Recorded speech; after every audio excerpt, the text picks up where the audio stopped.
Halo, perkenalkan nama saya Listina dengan NPM 2551153.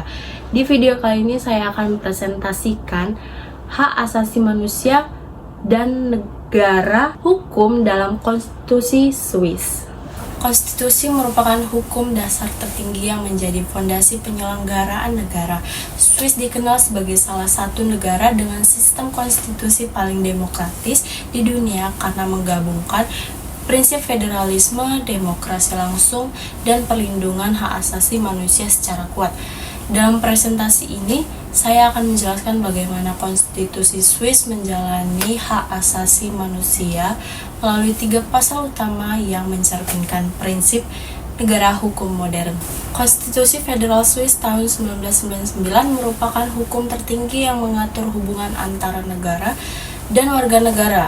Konstitusi ini menegaskan bahwa seluruh tindakan negara harus didasarkan pada hukum dan ditunjukkan untuk melindungi hak-hak dasar manusia. Swiss menganut konsep negara hukum di mana kekuasaan dibatasi oleh konstitusi dan tidak boleh dijalankan secara sewenang-wenang.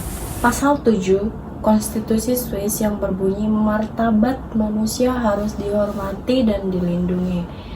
Ini menegaskan bahwa martabat manusia merupakan nilai tertinggi dalam kehidupan bernegara.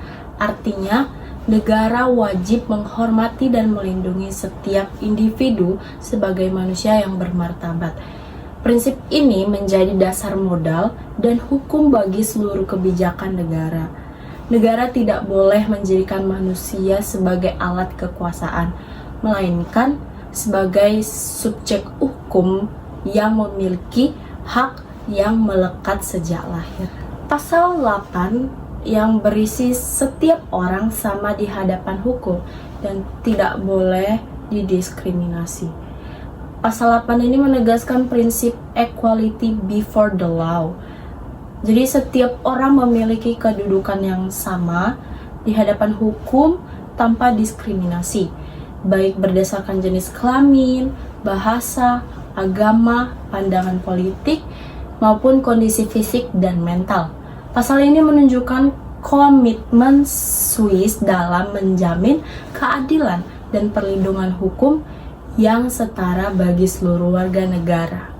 Lalu ada pasal 9 yang berisi setiap orang berhak diperlakukan oleh otoritas negara dengan itikat baik dan tidak sewenang-wenang. Pasal 9 memberikan perlindungan hukum bagi warga negara dan dari tindakan pemerintah yang sewenang-wenang. Negara wajib bertindak dengan itikat baik dan berdasarkan hukum.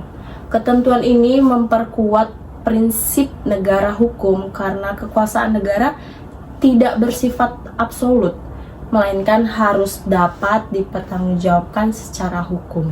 Makna ketiga pasal dalam negara hukum Swiss ini, pasal 7, pasal 8, dan pasal 9 saling berkaitan dan membentuk fondasi utama perlindungan hak asasi manusia di Swiss.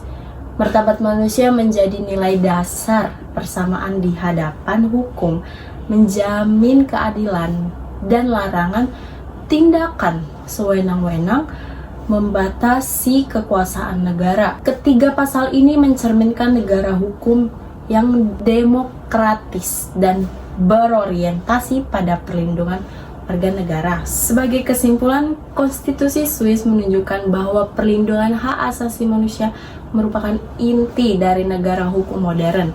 Melalui pasal 7, 8, dan 9, Swiss berhasil membangun sistem hukum yang adil, demokratis, dan berorientasi pada kemanusiaan. Model konstitusional Swiss ini dapat menjadi referensi penting bagi penguatan prinsip hak asasi manusia dan supremasi hukum di negara lain termasuk Indonesia. Demikian presentasi yang dapat saya sampaikan, semoga bermanfaat dan menambah informasi untuk kita semua. Terima kasih telah menyimak hingga akhir.